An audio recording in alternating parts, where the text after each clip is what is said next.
Are you still unable to tell the difference between an OEM and an aftermarket converter? That's okay.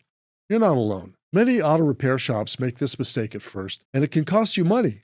But don't worry, in this video, we'll break down the key differences so you can confidently identify your converters and maximize your profits. That's a great topic.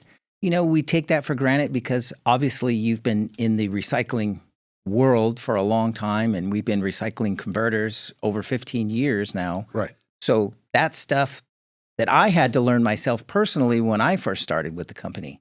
I didn't know the difference. Lots of mistakes along the way. That's right. I didn't know the difference between aftermarket and the OEM converters. Right. So it was kind of a deer in the headlights experience in the beginning, wasn't it? Well, yeah, because if you don't they know, look the same. They're converters, right? Exactly. What's the difference? So let me put my shop hat on, and I'm going to throw this out to you and say, you know, why is there such a difference in the value? Well, the value is based on how much precious metal is loaded inside the converter. And if you look at what is the purpose of each converter? Well, the aftermarket converter is simply to replace a failed or missing converter from the system and to meet current standards.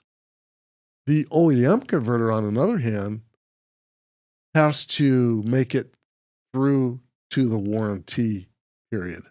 Now, I don't know how long that is. Every manufacturer is different, but if it's 7 years, 10 years, it's got to last 7 to 10 years. Whereas OEMs, I mean, the aftermarkets are 2 years maybe for the warranty.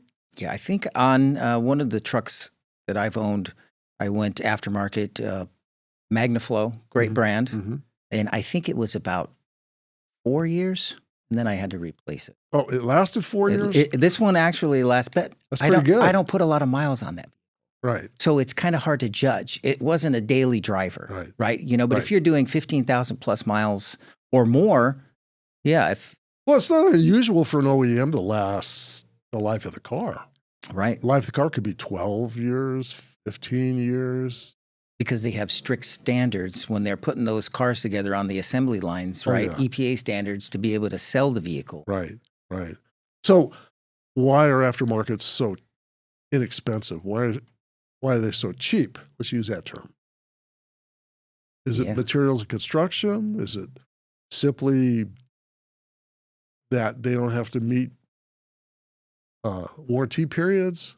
Is all those costs involved? It could possibly be all of the above that you just said, right? All of that, right? I mean, you've had them in your hands and you see the different quality and craftsmanship, right? With the welds and how they look versus some of the OEMs. Yeah, you could pull an OEM and it's worth $300 scrap, $200 scrap, $500 scrap. For an aftermarket that's worth $10 scrap. Right. And the difference is how much precious metal is loaded inside. That's the bottom line. Pretty much everybody knows this. And the thing is, not everyone can tell the difference between the two. You want to talk a little bit about maybe what you see on as far as markings are concerned on a case? Yeah, where the two cases come together, a telltale sign is if you see 45-degree angle cuts. On the overlay, that's a telltale sign. Where they assemble it together? Where they assemble it together. Right. The arrow or flow on the construction, on actual case itself, you'll see that. So sometimes it's marked flow. Correct. With an arrow, and sometimes it just has an arrow. Right. It doesn't say the word flow. It doesn't say the word flow. Right. Well, that's interesting. Yeah. Hey, are you struggling with the catalytic converter recycling market? You need to make more money, don't you? That's right. Whether you're selling in the can, in bulk, or you want to get into decanning and selling by assay, today we're offering 15-minute discovery calls. Click the link below. Give us the opportunity to talk to you about what your specific needs are. Noble Six has been doing this for over 15 years, helping companies just like yourself get to the top of the market. Some other markings might be, you'll see the letters CE, CA, NA. In combination with with numbers, or you'll just see that imprinted. Okay. Now let's go to the other side. Let's go to OEM. What do we typically see on an OEM converter? A logo. So a manufacturer logo. You might see a manufacturer's logo.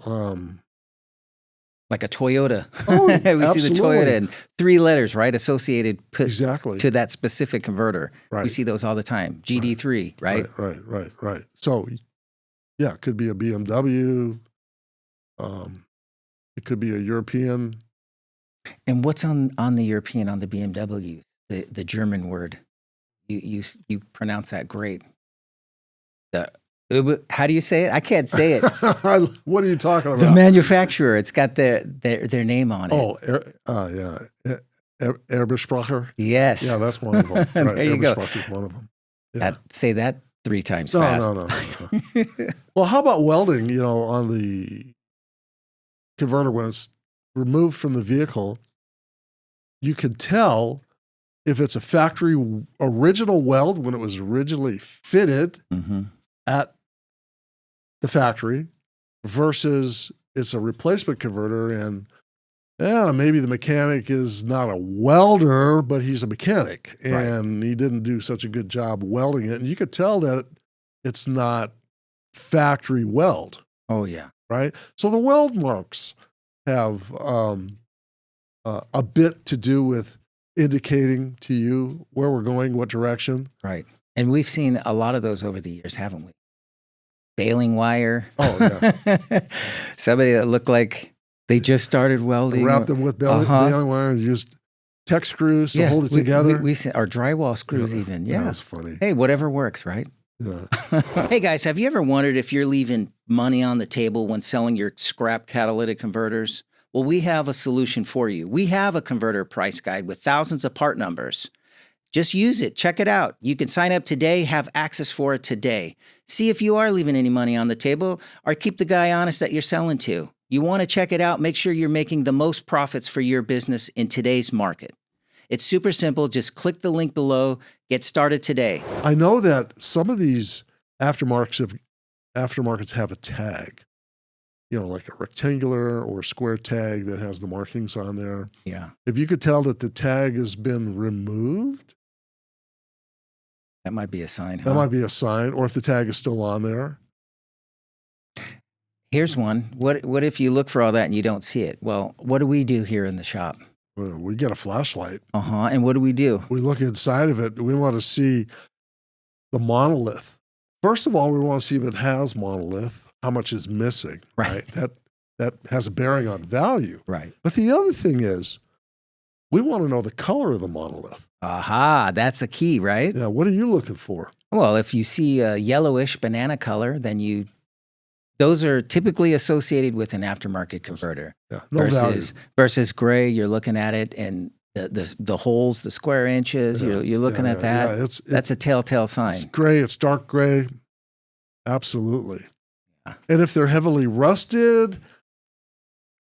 and you're still not sure,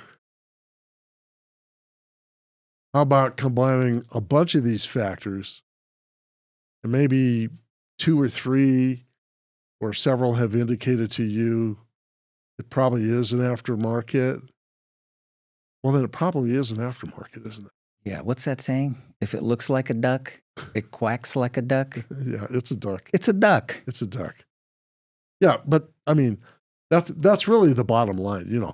The welding craftsmanship is a big one. The markings flow, arrow, the markings CE, NA, CN. Does it have the 45-degree angle cuts on the edges of the converter on the 4 edges? Did it have a tag? Yeah. It's been removed. If the tag's on there and it's got a OEM logo, you're safe. Of course. Right? Absolutely. Yeah, absolutely safe. So those are some of the key differences. I think it's really important to understand these key differences. And why is that? Because as a seller, you want to know if you're selling OEM or aftermarket. You want to know if it's a valuable or not converter. And you don't want to be selling valuable converters for no value. Absolutely. trying to maximize your profits, right? That's right. But it's about awareness. So that was a good video. Just education. That's all it is. It's all about education. It's not a problem if you don't know. I didn't know. Now you know the key differences between OEM and aftermarket converters. The next time you're selling converters, use these tips to make sure you're getting top dollar for what you have. If this video helped, hit the like button and subscribe for more tips on getting the best value for your converters. Remember, you're just one converter away.